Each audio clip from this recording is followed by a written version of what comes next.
Добрый вечер, меня зовут Денислам.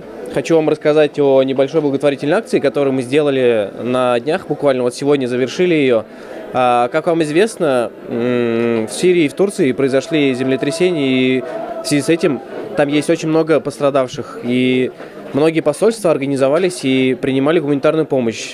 Так же, как и мы, штаб татар, активисты штаба татар не могли пройти мимо этой беды, и буквально за 2-3 дня мы организовали сбор. Как-то, знаете, эта идея пришла очень неожиданно в голову. Сначала планировалось просто собрать вещи, какие-то теплые вещи, одеяла, матрасы. Потом мы почему-то приняли решение организовать сбор. Буквально за первые 2 дня нам удалось собрать 142 тысячи.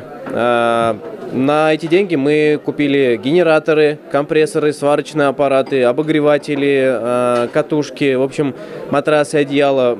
Самое необходимое, что сейчас очень важно для пострадавших. В целом, штаб татар очень часто принимает участие в подобных мероприятиях. Мы ездим в детские дома, мы ездим в приюты для животных.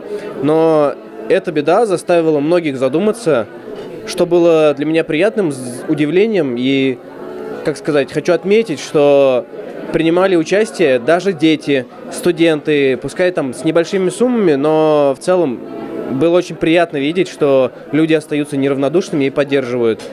Поэтому хочу сказать большое спасибо, потому что многие, наверное, посмотрят это видео.